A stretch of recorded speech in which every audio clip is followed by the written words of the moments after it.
Imagina crecer en un lugar donde no hay dinero para instrumentos, prácticamente para nada, donde eliminaron los programas de arte en las escuelas y donde tu barrio parece una zona de guerra. ¿Tú qué haces?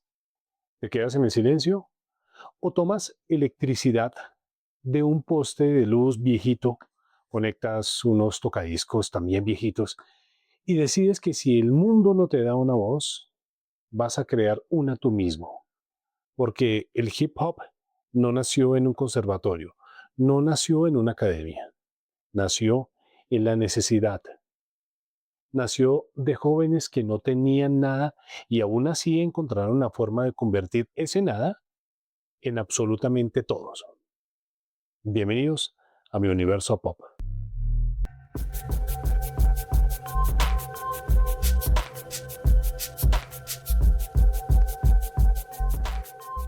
Bueno, pero realmente, ¿cómo comienza este tema?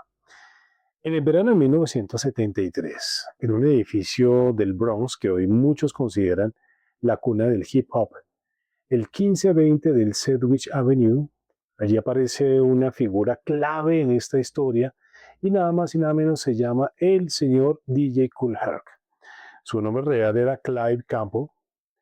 Él era un joven que había emigrado desde Jamaica al Bronx cuando apenas tenía 12 años. Y aunque en Nueva York muchos lo conocerían como Kool Herc, en la escuela algunos lo apodaban el Hércules genial, de ahí su apodo Kool Herc, porque él era muy grande, tenía un tamaño y una fuerza impresionante y realmente también se hacía respetar de los chicos de la escuela. Pero lo más importante que trajo consigo no fue su físico, sino fue su cultura, porque Herc creció rodeado de la tradición jamaiquina, de los famosos sound system, que eran nada más y nada menos esas fiestas callejeras donde enormes equipos de sonido se sacaban a la calle y el DJ controlaba prácticamente toda la energía de esa multitud. También él estuvo influenciado por el dub y por el toasting, que son ya no los dos géneros que tenemos que después hablar sobre ello. Una forma rítmica de hablar sobre la música y que sin saberlo prácticamente ayudaría a sembrar esas bases del rap. Todo eso está incluido en esta gran historia. Así que toda esa cultura giraba alrededor de tres cosas: ritmo, energía y conexión con el público. Y Herc llevó esa filosofía directamente al Bronx. Pero fue ahí donde notó algo muy curioso. En las fiestas, la gente no reaccionaba igual durante toda la canción. Había un momento específico y ese momento era donde todas las personas explotaban. ¿Y cuál momento ese era? El break, lo que conocemos como un descanso. Ese pequeño fragmento donde la canción dejaba un lado casi todo, prácticamente lo aislaban, y solo quedaba la percusión. Era de ahí, o era ahí donde prácticamente los bailarines enloquecían, donde la fiesta prácticamente alcanzaba su punto máximo. Y Herc estuvo, o más bien, tuvo una idea revolucionaria en ese momento. ¿Qué pasaría si ese momento nunca terminara?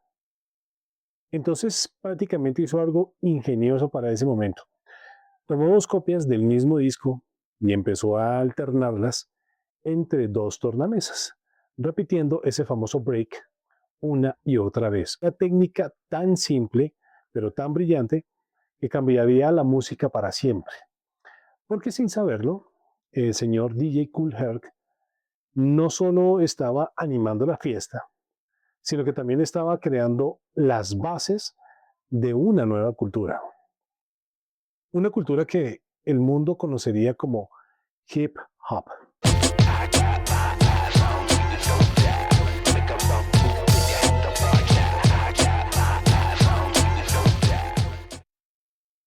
Porque al comienzo de los 70, el Bronx prácticamente era uno de los lugares más difíciles para vivir en Estados Unidos. Gran parte de esa crisis comenzó con la construcción de la famosa Cross Bronx Expressway, Prácticamente era una enorme autopista que atravesó toda comunidades, atravesó el barrio completo, lo dividió en dos y siguió destruyendo este barrio por completo y desplazando a miles de familias. Y prácticamente lo que vino después fue un efecto en cadena.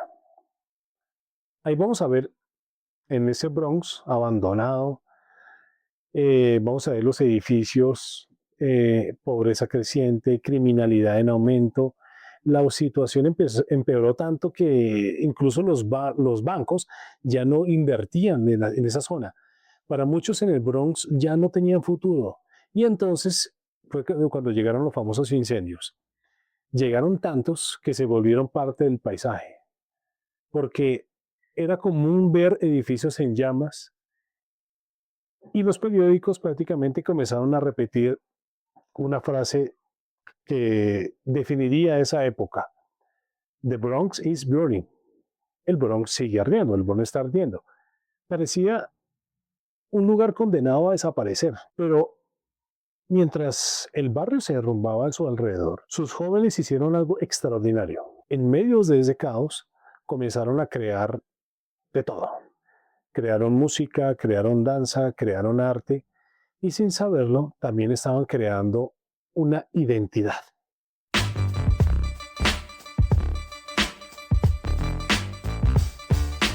Una pregunta muy interesante. ¿De dónde sale la palabra hip hop? La versión más aceptada apunta a un hombre llamado Kate Cowboy Wiggins, miembro del grupo Grandmaster Flash and the Furious Five. Un poco largo el nombre, porque cuenta la historia que al final de los años 70, todo ocurrió aquí, ¿no? Cowboy estaba bromeando con un amigo suyo que iba a entrar al ejército. Y mientras él se burlaba de él, mientras se reía y le hacía la mímica, pues comenzó a imitar el ritmo de marcha de los soldados, diciendo hip hop, hip hop. Prácticamente solo era una broma, pero había un detalle ahí pequeñito. Ese ritmo que él se había inventado encajaba perfectamente con el beat de los DJs en las fiestas del Bronx. Y Cowboy comenzó a repetirlo cada vez más dentro de estas mismas fiestas. Porque mientras él animaba al público durante sus presentaciones, se dio cuenta que de ahí prácticamente surgiría este gran nombre. Y aquí prácticamente lo que empezó como un simple chiste entre amigos, poco a poco terminó convirtiéndose en parte del lenguaje de toda una escena. Y con el tiempo, ese término dejó de ser solo una frase para animar las fiestas y pasó a convertirse en el nombre de una cultura entera que hoy en día la conocemos como hip hop. Poco tiempo después, una canción ayudaría a llevar ese nombre mucho más allá del Bronx. Esa canción sería la famosa Rapper Delight de Sugar Hill Gang, considerada por muchos como el primer gran éxito comercial del rap. Fue una de las canciones responsables, llamémoslo así, de presentar el hip hop al mundo entero. Y bueno, aquí viene un dato curioso.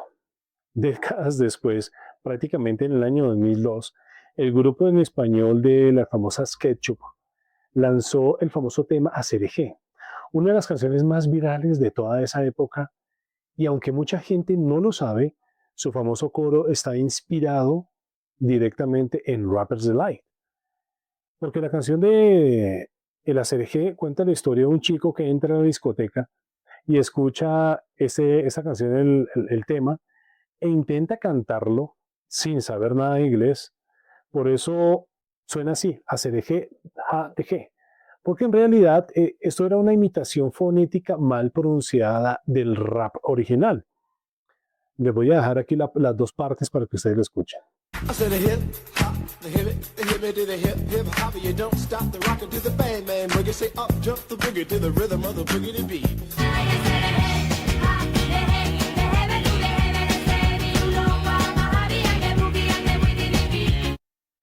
Y una prueba curiosa de hasta donde llegó la influencia de una canción que nació en la cultura del underground del Bronx y terminó décadas después convertida en referencia del pop mundial, que prácticamente hoy en día en las fiestas se coloca esa canción y las personas la bailan perfectamente. Bueno, y ya después de todo esto, el hip hop, gracias a esa canción que estábamos hablando ahorita, ya no era solo música. Poco a poco estaba empezando a convertirse en toda una cultura. Aquí los primeros en transformar esa energía fueron los jóvenes que bailaban durante los breaks de Kool Herc. Cada vez que llegaba ese momento de percusión pura, ellos salían al centro de la pista a mostrar sus mejores movimientos. Con eso comenzaron a ser conocidos como los Big Boys o simplemente los B-Boys. Y con el tiempo, estos bailarines con sus bailes empezaron a evolucionar cada vez más, porque lo que comenzó como simples pasos al ritmo de la música, pronto se transformó en algo mucho más acrobático, giros, saltos, movimientos imposibles, y así nació uno de los 4 elementos más icónicos de la cultura, el famoso breakdance.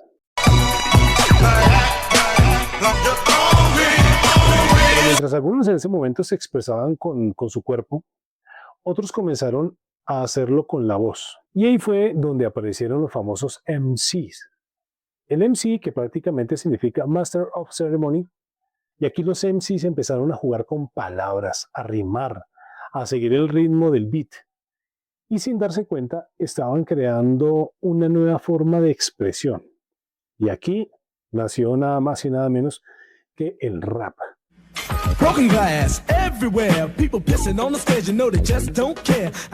Bueno, y aquí ya hablamos prácticamente de 2 pilares fundamentales del hip hop, el rap y el breakdance. Aquí prácticamente el hip hop no solo quería escucharse, ni tampoco bailarse también quería verse, y ahí entra otro de sus elementos fundamentales, el graffiti. Aunque escribir prácticamente en paredes, eso existió desde hace siglos, el graffiti moderno, como lo conocemos hoy en día, comenzó a tomar forma en Nueva York entre finales de los años 60 y principios de los años 70.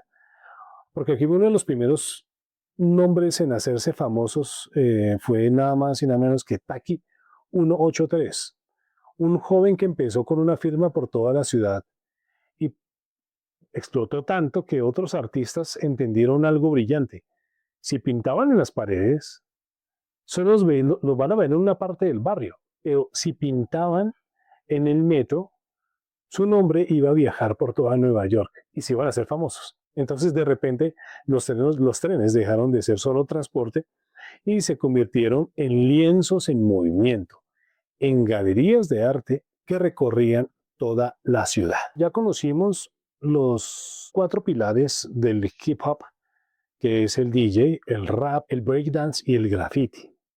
Porque antes de continuar, vale la pena mencionar algo muy importante, porque mientras preparaba este video, el mundo del hip hop recibió una noticia muy triste. Hace apenas unos días, el pasado 9 de abril, falleció el señor Afrika Bambaataa, una de las figuras más importantes también en la historia de esta gran cultura. Y más allá de cualquier debate sobre su legado, es imposible contar la historia del hip hop sin reconocer el impacto que tuvo en sus primeros años. Así que esta parte del video también sirve en cierta forma como un pequeño homenaje a uno de los hombres que ayudó a construir este movimiento.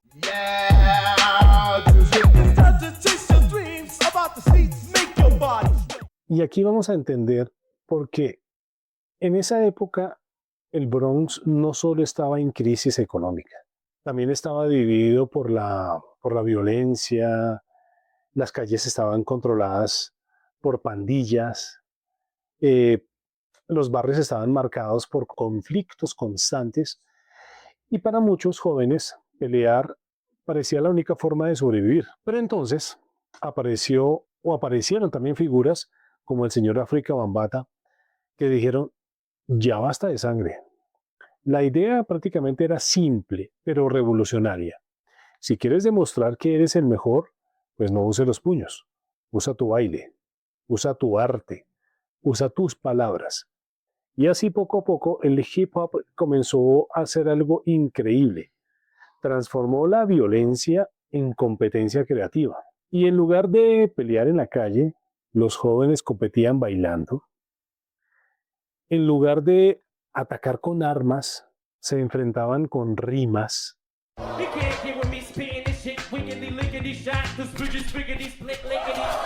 En lugar de destruir, creaban. Y aunque suene exagerado decirlo, para muchos el hip hop literalmente salvó vidas. Y en el centro de todo esto estaba un hombre llamado Kevin Donovan. Ese es el verdadero nombre de Afrika Bambaataa. Es un señor que nació en el Bronx en 1957 y mucho antes de convertirse en leyenda, él mismo había sido parte de la vida de pandillas. De hecho, perteneció a una de las más grandes en la zona, que eran las famosas Black Spades. Y algo que cambió su vida, de hecho, fue un viaje a África. Aquella experiencia lo impactó profundamente y lo inspiró a adoptar un nuevo nombre, que aquí todos lo conocemos ya como Afrika Bambaataa. Lo que comenzó como una respuesta desesperada al abandono, terminó convirtiéndose en algo mucho más grande que música. Era identidad, era resistencia, era arte nacido en medio del caos. Lo que empezó en fiestas improvisadas, en edificios destruidos y en calles olvidadas por el sistema, poco a poco se transformó en la voz de toda una generación. Porque el hip hop ya no era solo sonido, era una forma de existir, una forma de resistir, una forma de decir, aquí estamos y no pueden ignorarnos. Pero nadie imaginaba que aquella cultura nacida entre edificios quemados y calles rotas, pronto saldría del Bronx y terminaría conquistando el planeta entero. Pero esto es una historia para la segunda parte. Nos vemos a la próxima.